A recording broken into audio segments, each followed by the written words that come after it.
And what we're going to start with actually is with a discussion of what are the worst fucking tourists out there. Let's start slow. Let's start with a basic shitpost to an extent. For me, it's always been the British. It's very strange. You go to their country and they pretend to be this posh big shit. You watch their films, they pretend to be this posh big shit. And then when they come to your country, it's like they experienced any like they've been let out of a zoo for the first time to an extent. It gets very wild. Like they just get fucking drunk in an hour and take shits in your streets. That's pretty much it. But yeah, let's see the perspective. Maybe there are far worse tourists. Our boy Geopold is going to tell us if that's true or not.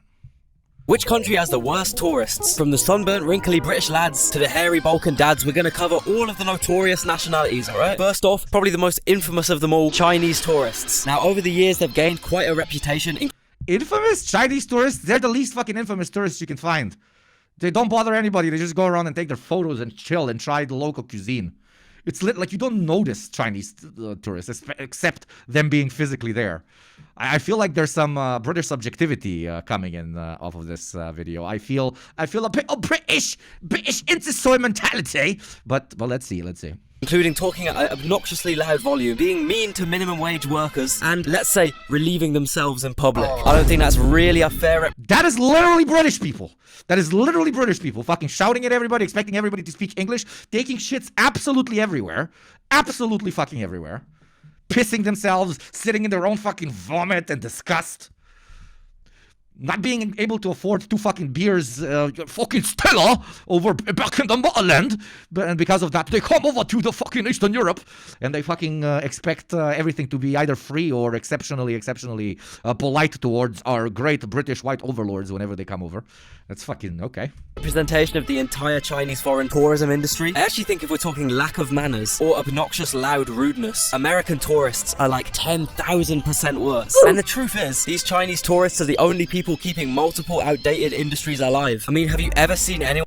Fucking, this guy, again, now he shoots guns at Americans. I mean, Americans are pretty bad tourists, but they try to, they feel very often kind of unwelcome in most places, so they behave extra careful, and this extra carefulness is a sign of, to an extent, xenophobia, because they're afraid of potentially offending anybody, etc., but while it comes off as cringe, it does not come off as borderline violently aggressive and insanely barbaric behavior, which is what we see from white British people absolutely everywhere on any of the Balkan seaside. I'm talking Greece, I'm talking Bulgaria, I'm talking Croatia, I'm talking Montenegro. Jesus Christ, they are like I feel like the entirety of, thank you very much, Go Experho AOE for the sub. I'm sorry for butchering your name.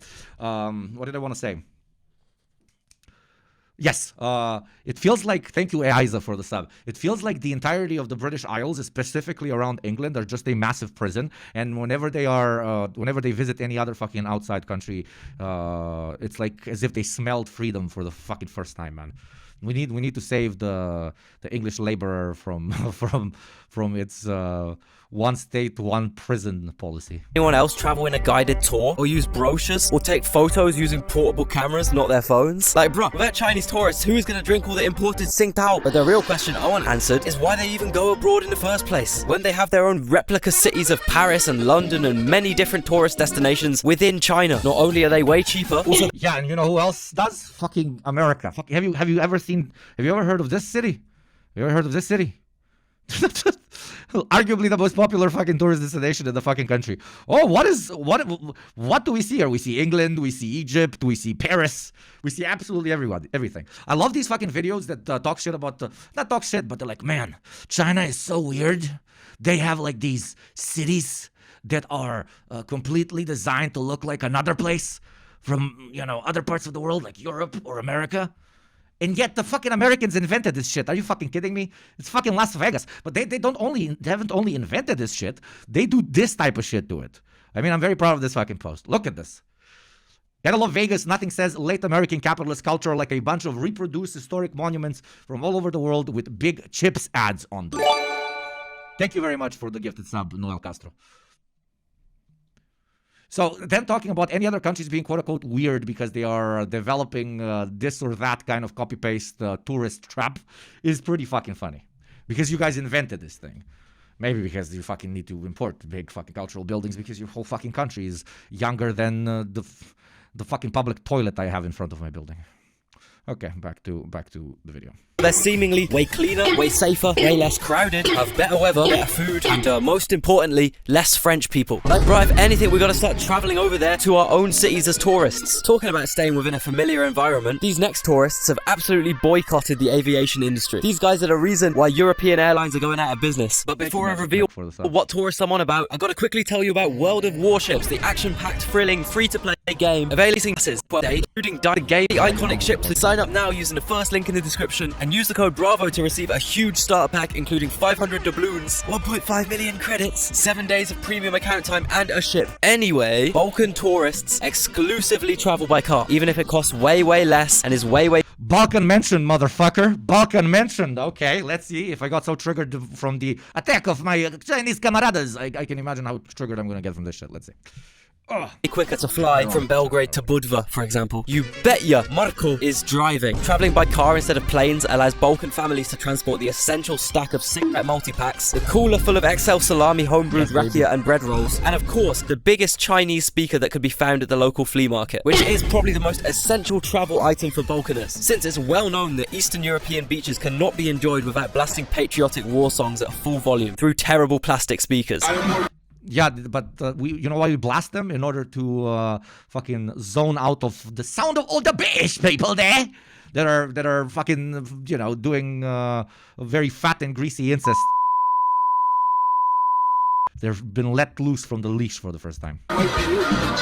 But yes, we're very cringy with the driving, but we get beaten by our old overlord who taught us about driving absolutely everywhere, and that is my Turkish brothers and sisters. For an entire period of around, what was it, 3 months during the entirety of the summer, from June pretty much to August and even September, you cannot pass through non-EU borders at all, because there are millions upon millions of cars from the good old Germany, good old Belgium, good old Sweden and Norway of first or second or third generation Turkish immigrants that are driving back home for some of the holidays. And instead of just flying over, no, they gotta, you know, show off the new white Mercedes. They gotta take all their kids and you know, show them the true Turkish manner of traveling. So us Balkanoids have seen this and kind of appropriated to an extent because we use it for tourism as well, not just when all the immigrants go back home to flex with their big golden white arch houses and shit. So yeah, I blame it on Turkish cultural imperialism. I blame it on the Ottoman Empire, yes. Side note, you can also for some reason find Balkan dads mystically chilling in the hoods of America. No one knows why they're there, it's just accepted. Speak of the devil, next up we've got American tourists. Because in every Slav there is a brother, as I don't know which fucking comedian said it. Now in central London there exists two pretty big, equally awful subcultures of humans. A, British businessmen, and B, American tourists. One is grinning with their big white sparkly chompers out, and the other looks as if they're in a constant state of abysmal f***ing rage. It's funny though, because Americans have quite an unrealistic view of Britain. I don't know if you guys have noticed from my videos, but we don't actually all walk around with top hats on, sipping our morning tea, whilst whistling our favourite symphonies, enjoying... Yeah, the rest of us, where you guys actually travel to, have very much so realized this. I love how the meme is Balkan people wear tracksuits and shit. These guys, I think, fucking sleep shit and ride their horses in the same fucking thing. The fresh country air of Bentley Pornsfoot. That's just not the way it is, unfortunately. And very occasionally, I come across American tourists. Hugo takes it a bit too personally. Being memed about by Britain is a very, very personal experience, okay? This makes me want to root out my soul and sell it for cheap fucking scrap. Who've by some... Joanne, I'm gonna fucking ban you. Brits are Balkan confirmed. Never offend me like this. That is fucking pure, unfiltered anti-Balkanoid hatred.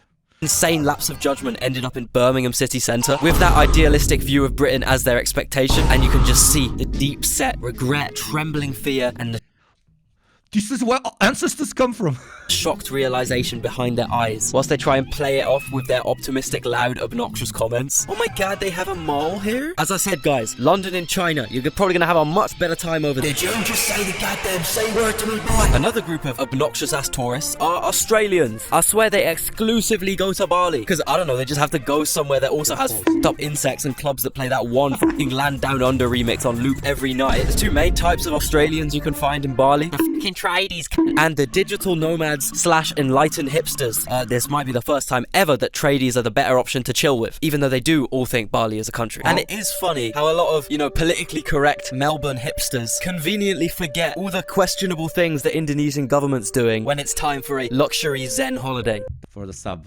yes, my favorite argument, you hypocrite because go on vacation. Anyway, on the subject of tourists that exclusively travel to controversial countries, we have Russian tourists. You can find these guys in Turkey, Israel, Azerbaijan, basically anywhere that loves unless you're a baller Russian dad, okay? You can find these guys exclusively in Thailand. Yeah, there's just something about Thailand that really attracts traditionalist, religious, non-woke, non-westoid Russian men. Yeah, okay. Alright, and now for my favorites on this list, the famously respectful, polite, well-behaved British fucking tourists. Little anecdote, so in the last year I've been to Eastern Europe a few times. And the one thing you realize in these countries, when you speak English with a British accent, you get some funny looks. And I didn't fully understand why this was until a couple months ago when I was in Poland with some friends, and one night me and my mate were walking through the relaxed, quiet main street of Gdansk on a Thursday night, very well looked after, very pretty, there's no clubs or anything, just restaurants and very chill. Speaking of everything being very clean and chill, in around 20 seconds an ad is going to play. It is not going to be clean or chill, but the privileged few in chat, which are subscribers over on Twitch, will not have to watch said ad. So do consider becoming a subscriber in order to get quite a lot of benefits, support the show, and not listen to ads. I think that was 5 out of 10. I think I did okay. Ill bars, and then British jump scare. Like 5 hammered English lads pop out of the ornate archway, just belting at the top of their lungs. We do. In that moment, such a massive jolt of national shame coursed through my nervous system that I spoke in a Swedish accent for the rest of my trip. Nah, I didn't really, but as Gatsu said in his video, it's hilarious how a vocal minority of UK citizens have created a horrible stereotype for all British tourists aboard. An example of that. Cope! A whole minority! It's a minority! Oh fuck! I have never met a normal British tourist. Not even once. No, I have met these like 3 divorced moms once in Greece. They were kind of fucking nice. But they were literally emigrating out of the UK because who the fuck wants to live there? Fucking loud minority. Fucking cope. Oh, I love it. Vocal minority are the divorced middle-aged British women who travel to absolutely poverty-stricken African countries such as the Gambia, where the average salary is $58. And they use their Western money to entice, let's just say, more attractive men than they'd get in England. Yeah, there's no difference to this and the sex tourists in Thailand, literally. At least it wasn't as depressing as a cruise ship full of British people. For Brits, Marbella is the normie choice, okay? Let's say you've really saved up the big pounds, working in a biscuit factory, and you want to go for a more tropical but equally shit option. Look no further than a cruise. It comes with everything British people love: gambling, shit, food, and deck chairs. Another group of people who love cruises are the Nordic countries. Because alcohol is very heavily regulated and expensive in this region, it's pretty common if you're in Stockholm or Helsinki or Copenhagen to hop on a booze cruise to one of the... Thank you, Postpartisan Depression, for the subscription. No, man, the British tourist, the British working class tourist is a very particular type of breed. I'm joking that, they live in a prison, which is basically the island, because they, to an extent, very much so do. They are a combination of pure unadulterated sense of elitism, pure unadulterated sense of supremacy, sometimes even racial, but very definitely cultural. While at the same time, they don't really make a lot of money. Britain is a fucking shithole. Britain is an absolute shithole. And after Brexit, England sucks. England is a total fucking shitfest that is still kind of attempting to ride on the wave of their quote-unquote glorious past, where glorious means mass enslavement, butchery, and destruction of half of the planet. In order to get a bunch of spices so your food stops tasting like literal drywall. But anyways, because of the combination of them coming from an economic pigsty and the sense of cultural and racial and ethnic superiority, they come and they don't want to pay money, but they expect to be treated like royalty, right? They come and they expect that everything is 700 times cheaper than their fucking forgotten village in the north of London that they still call London for some fucking reason. It is exactly the combination between those two people that turns the Britain into the worst type of tourist. Eastern Europeans suck as tourists, but they have a sense of inferiority. So when they go to the West, they behave like small little boys and girls because they have the opposite self-inflicted Orientalism that they're playing with. But when they go to Asia or Africa, for example, Russians, Ukrainians, and so on are assholes as well, because that's where they feel, on average a bit more superior, etc., etc. The reason the British tourist is the absolutely worst because they feel superior to every single corner of our beautiful planet. So they're awful tourists wherever they go, be it working class Britons, be it poverty-stricken Britons. If you hear the fucking accent, fucking run, because they either ain't fucking paying or you're getting a fucking STD, okay? Yeah. The Baltic states. This comes with many attractions. The alcohol is duty-free on this boat and comes served with terrible live music. I mean, Yugopnik is very known for taking a shit on Americans all the fucking time. But when it comes to tourism, you guys are like fucking okay. Like your sense of superiority comes kind of from a state level. You go and you think, hey, your fucking country would be a shithole if US aid didn't build half of your fucking hospitals and shit. That's a different type of superiority to genuinely thinking that the place that you're visiting is filled with savage dogs who should be extremely thankful to you for coming and buy a pint of fucking Stella from them, And unregulated gambling sounds absolutely phenomenal. Also, the alcohol is about 95% cheaper in the Eastern European destination, be that Estonia, Latvia, Lithuania, or even Poland. So Finns, Swedes, and Danes are known to get on the boat back home, hauling crates and crates and crates of absolute vodka, or Finlandia, or whatever those silly Danish people drink. I don't know. And those are pretty much all the big tourist groups I could think of. Please let me know in the comments if I missed out your country's funny touristic habits. But there's one big question that still needs answering. Who is the worst? Here is my potentially controversial rating. Feel free to argue about it as much as you want in the comments. And don't fucking, what do we think of the rating chat, huh? Who is the worst? Here is my... I agree. Geopold, as always, in the end, pulls the video straight out of his ass and ends up being a likable little bro. Balkaners are bad tourists because they're cheap as shit. Okay? Yeah, Germans should definitely be there because their sense of superiority is absolutely fucking wild. The Chinese just take photos. They don't do anything. They're fine. Brits are S, Americans are B, Russians are B, Chinese are D, Aussies are B, Scandinavians, why are they even on the fucking list? Aren't there like 12 Scandinavians in total? Who the fuck sees Scandinavian tourists? Maybe the guy that wears the fucking white t-shirt on the beach when we talk about tropical destinations. That's most likely fucking, Scandinavian tourists. But yeah, absolutely. So yeah, I think that's the tier list. Italians. Oh yeah, Italians are for people that have suffered for so long under the boot of tourism. They end up being not the politest people abroad.